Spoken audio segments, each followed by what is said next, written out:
Chapter number 4, direct current generators or DC generators.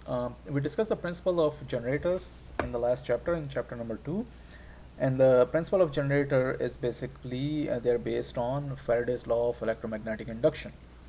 That is, you have a coil, which you can see over here, and actually the last problem of the last of chapter number 2 that I assigned in the homework was based on a problem like this.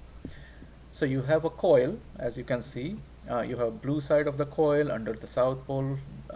These are fixed magnets, but you can have electromagnet as well. In most of the rail generators, you have electromagnet, but these are fixed magnets or permanent magnets. So you have a blue side right now under the south and the red side under the north.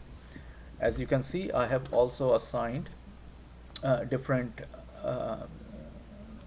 let me go and grab my pencil real quick. I have assigned different variables to different sides. We have D here, we have C here, B and A. Also, you have these two rings which are called slip rings, right? And observe that the slip rings basically, each slip ring is connected to one side of conductor. So the slip ring, this slip ring right here, this one, is connected to the blue side of conductor. And this slip ring right here is connected to the red side of inductor. And the inductor either is moving inside the slip ring, or it is connected to the slip ring, and the whole slip ring is rotating when the conductor is rotating. But that slip ring is only connected to that specific conductor, either red one or blue one, and they're not touching the other conductor. Also, you have two carbon brushes. These are carbon brushes right here, this and this. And what is the function of carbon brushes? Basically, when you connect a load over here, then the current goes through the carbon brushes. So basically, they're acting as the conductors that will carry the current through the slip rings, or through these conductors which are connected to slip rings to the load. Now, in rail machines, of course, you have brushless motors or brushless machines, or with carbon brushes, and they have both of them have advantages and disadvantages. But this is how the general setup is. So each DC generator, basically you have some sort of system to establish the magnetic flux. You have conductor or conductors, mostly of course, many conductors or loop of wires. You have slip rings, and you have carbon brushes. And now soon we will see how to convert the slip rings into what we call commutator to basically give the DC output. Slip rings give you AC output, as you will see. But this is the general arrangement of a generator which will produce an AC output. So this conductor is moving about the axis, as you can see, the axis of rotation, and it's moving right now in the counterclockwise direction. So if you worked on the problem from the last chapter, the last problem, you know that the voltage will be induced in the magnetic conductor on each side of conductors. Somewhere it's going to be 0 volt, somewhere it's going to be non-zero volt, based on the orientation of conductor with respect to the magnetic field. Now remember, your induced voltage formula is E induced equal V L dot V cross B. So L is the length of the conductor, which is taken as a vector, and that vector direction is the direction of the flow of current, or assumed direction of the flow of current in that conductor. V is the velocity vector, and B of course is the magnetic flux vector. So if the rotation is in the counterclockwise direction, and the side DC, the blue conductor, at this specific instant is going up, So the velocity vector is going to be in the k direction, and the side BA is going down, so the velocity vector is going to be negative k direction on each side, right? And the B vector, of course, is towards j direction. And the length vector based upon in which direction you will assume the current to flow. So again, if you want to assume then on the side DC the current is going in, then it's going to be negative I, because it is placed right now in this, at this instant of time, it is placed along x-axis. So it is going in, and if it is going in, that means the current should be coming out on the side AB. So that direction of length vector is going to be taken as positive I, and the direction of L vector on side DC is going to be taken as negative I. Also, direction BC will not have any voltage induced, and again you can understand it if you did the last problem of the last of chapter number 2, why it would not have any voltage induced. Again, you can break the side BC into two halves, side and you can put the E over here, let's say. So you have EC, which is going up, and BE, which is going down. In any case, you have B in the positive j direction, you have length vector of this in the positive j direction as well, because it is parallel to the magnetic flux. And when you have j cross j, that is going to be 0, right?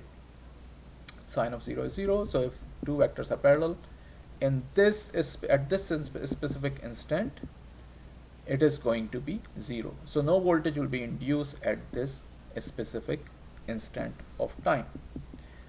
Now the voltage, it is possible the voltage will be induced in the on that side, or it is possible it will not induced on that side based on the length vector.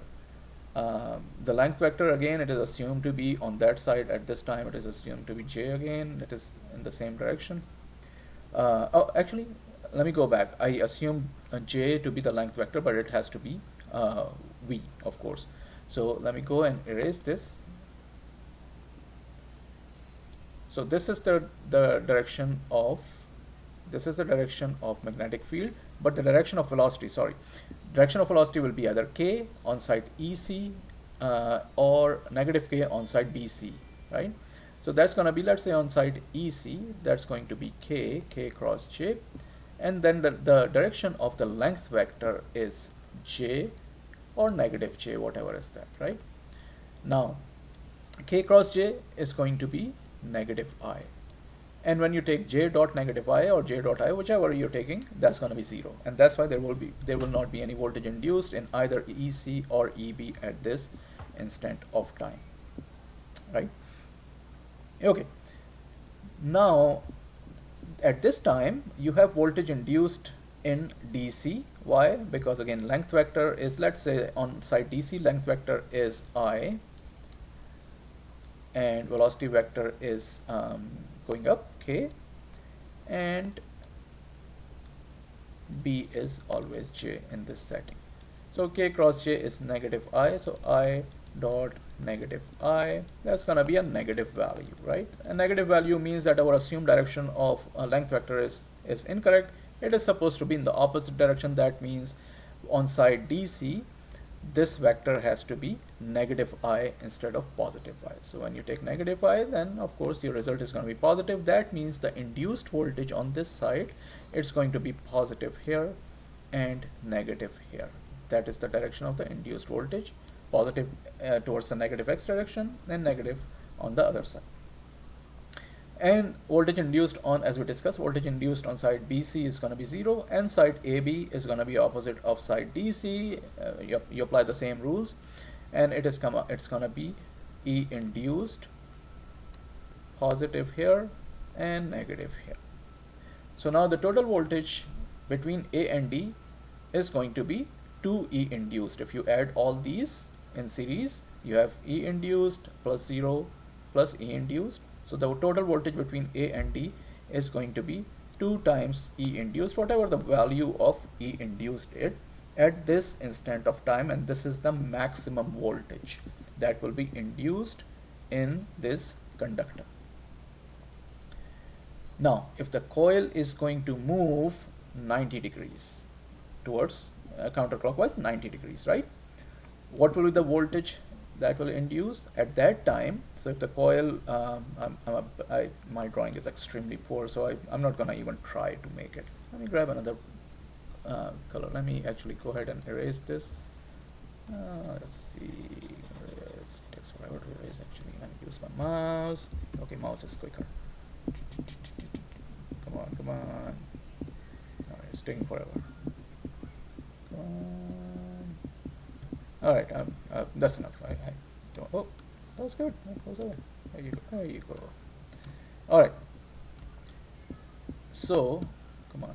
Go, go, go. Okay. So now I have, okay. Alright.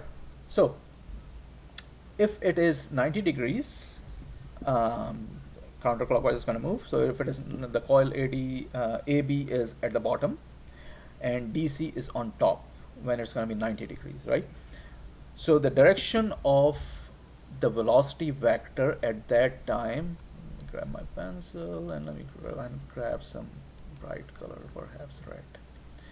So direction of the velocity vector on side DC when it's going to be 90 degrees and it will be on top is going to be, oops, is going to be this direction right here. And direction of the velocity vector on side AB, which will be at the bottom when it will be 90 degrees, is going to be this direction. So that one is going to be negative J and one is going to be positive J. So what's going to happen at that time, since the B vector, the flux vector, is already in the J direction, and then we take the cross product with velocity vector, will be either positive J or negative J. What's going to happen as no voltage is going to be induced in the coil, and the resultant voltage is going to be 0 on side AB and DC. And again, if you look at side BC and BE, E was our middle point. Again, the velocity vector is going to be either in the J direction or positive J direction on that side as well. Hence, the voltage induced on side BC will also be 0. So when it will move 90 degrees counterclockwise, the voltage is going to go from 2E induced to 0 degrees, 0 volt. Now move it again 90 degrees, such that now the blue conductor is under the north side of the magnet and the red conductor will be under the south side of the magnet.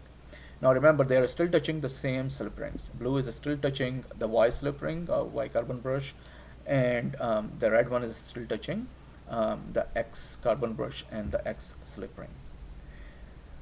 So again, since the orientation will exactly be the same as this, the only difference is going to be now AB is going to be under south and DC is going to be under north. So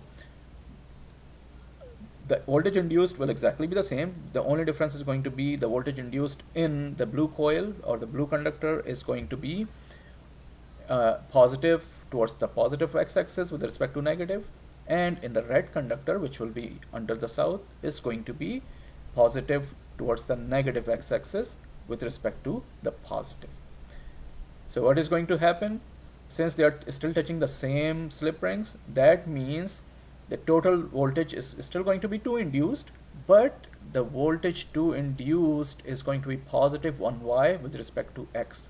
Or in other words, we will have a negative 2 induced voltage if we are measuring, if our standard measurement scale is positive negative V load. Let's say this.